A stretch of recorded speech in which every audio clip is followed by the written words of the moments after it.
Ako din pagod na. Yan ang kusang binubulong ng utak ko sa tuwing sasabihin mong pagod ka.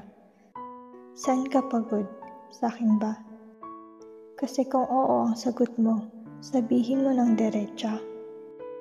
Ayoko yung bigla ka nalang manlalamig nang hindi ko alam kung may mali ba akong nagawa. Kasi masakit, mahapdi, na tila sa akin wala kang gana. Alam kong pagod ka. Ako din kasi pagod na. Pagod na ako mag-antay. Pagod na din ako, mahal, kailangan ko din sana ng kaagapay.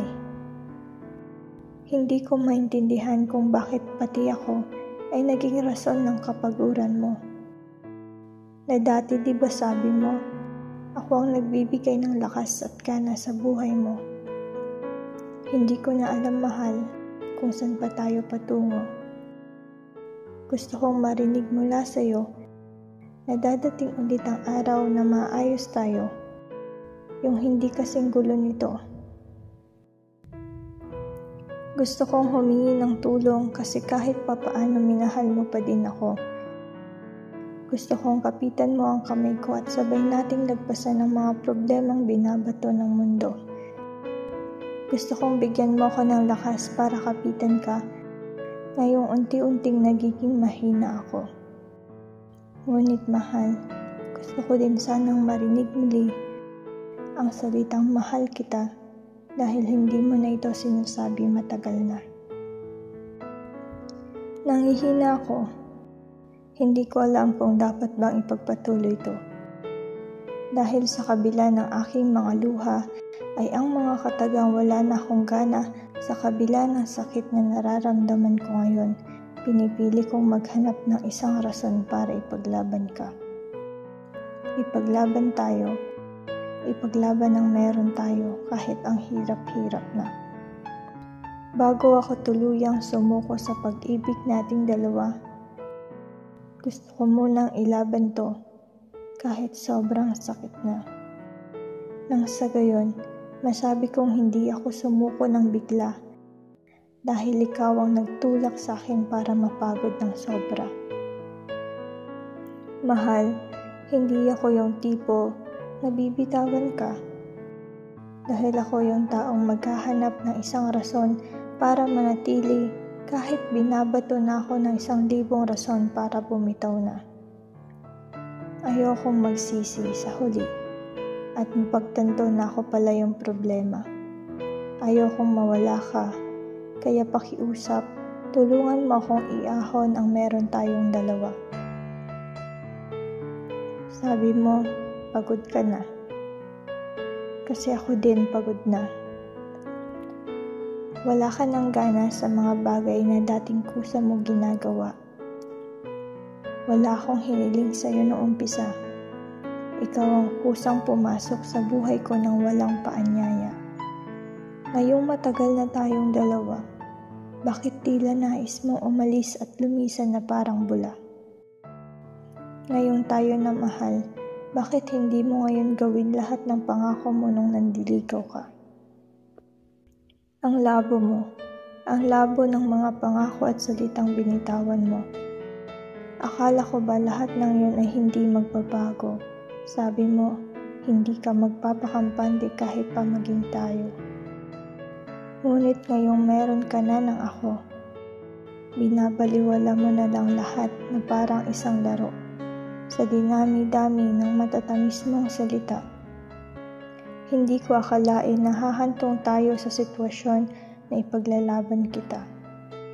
Sabi mo, mapapagod ako sa kakatawa at pupunuin natin ang pader ng mga masasayang alaala. Ngunit mali, dahil ngayon, ang sabi mo, pagod ka na. At ako din, pagod na.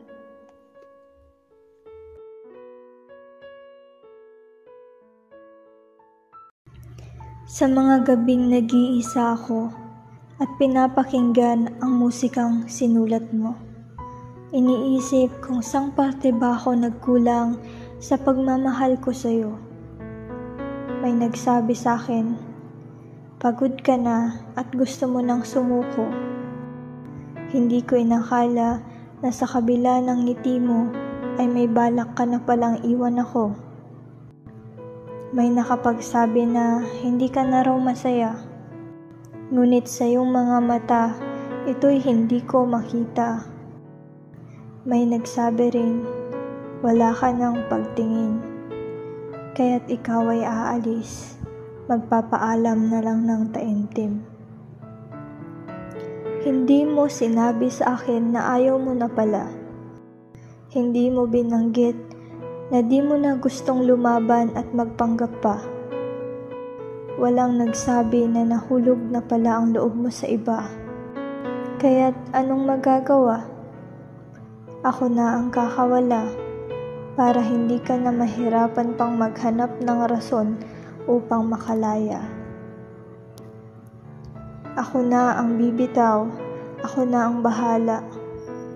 Hindi mo na kailangan pang magpaliwanag aking sinta. Hindi na natin kailangan pang magpanggap na masaya ang ating pag-ibig na noon marahil ay tama. Ngunit ngayon, naging mali at hindi ka na masaya.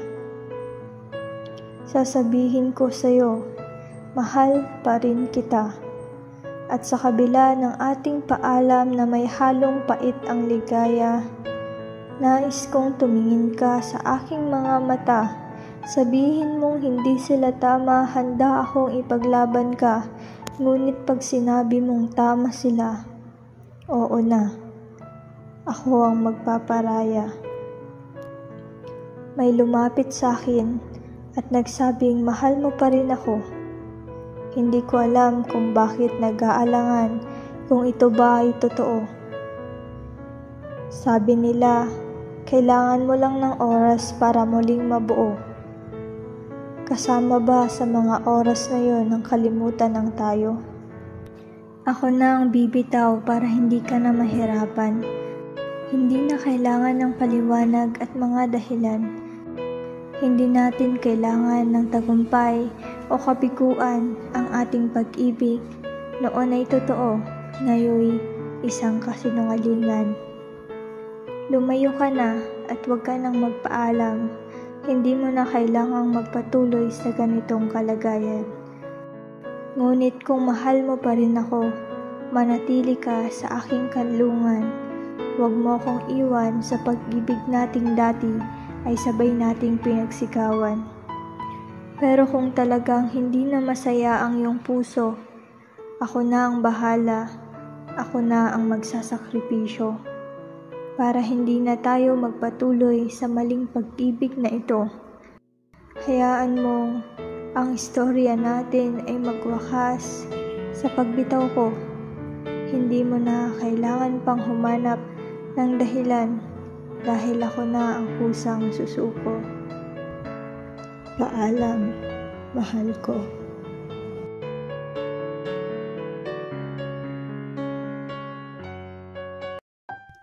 May mga araw na pinagmamasdan kita ng palihim habang ikaw ay nakangiti sa iba at walang kamalay-malay sa aking damdamin.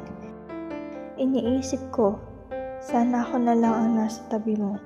Sana ako na lang ang siyang nagpapasaya sa'yo. Kapag magkasama tayo, napapasaya mo ko ng labis, ngunit sa kabila ng aking ngiti, may kirot na hindi ko nais. Dahil para sa'yo, ang daang tinatahak natin ay magkalihis, at kahit kailan, hindi ka masasaktan kahit ako pa ay umalis. May mga gabing nag-iisa ako at napapatulala. Iniisip kong may pag-asa ba na tayo'y magiging mas higit pa. O baka naman ito'y isa lang na pantasya, isang kwentong hindi magtatapos sa kwento nating dalawa. Ayokong ipilit ang sarili ko sa'yo. Ayokong masaktan ng paulit-ulit dahil sa maling pag-asang nakikita ko. Ngunit minsan, hindi ko maiwasang umasa na magkakaroon ng tayo, na balang araw ay makikita mo rin ang halaga ko. Madaling sabihin na mag-aantay ako, pero mahirap ang madaming araw na tayo ay magkalayo. Bawat ngiti mo sa iba ay parang sibat sa puso at bawat kwento mong tungkol sa kanya ay nagiging sanhi ng aking pagkatolero. Kahit na alam kong sarili ay nasasaktan, mas pinipili kong manatili kahit minsan ay gusto ko nang lumisan. Dahil minsan, hindi ko kayang isuko ka nang hindi pa nag-uumpisa ang laban. Kahit na ang kapalit nito ay ang pagkawasak ng aking puso't isipan. Mahirap mang umasa sa wala, patuloy pa rin akong mag-aantay sa'yo, sinta. At kung dumating man ang araw na maramdaman mo ang aking presensya, nandito lang ako, hinding-hindi mawawala. Handa akong makinig sa iyong mga salita, ngunit sa bawat kwento mo tungkol sa kanya, may kirot na sumisiksik sa aking kaluluwa. Bawat katagang sinasambit mo ay tila ba isang malungkot na tula. Ako ang takbuhan mo kapag kailangan mo ng kakampi at kasama. Sa kabila ng lahat ng to, hindi ko pa rin magawang lumayo ng tuluyan, sapagkat ang puso ko'y natuto ng umasa at patuloy na lumaban. Nagbabakasakaling dumating ang araw na makita mo akong hindi bilang isang kaibigan, kundi bilang isang kasintahan.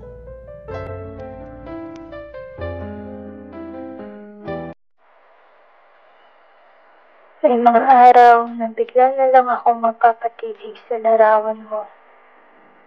Iniisip kung tayo bang magkasama hanggang sa dulo. O baka isa lang akong kabanata ng buhay mo.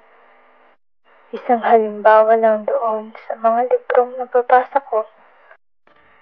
Na ako ang umpisa, pero hindi pala ako ang wakas ng kwento. May mga araw ding napapasabi na lang ako ng swerte-swerte ko. Kasi sa dinami-dami ng tao, ay ikaw pa talaga ang aking nakatagpo. Mahal, may mga araw ding napupuno ng lungkot at takot ang puso. Dahil walang kasiguraduhan kung bukas ay masaya ka pa sa piling ko. Ayaw kong magduda sa mga bagay at sa kung anong meron tayo. Ayaw kong mangamba na dadating tayo sa yugtong pinakamagulo. At ang tanging lunas na lang o paraan para maayos ay ang lumayo.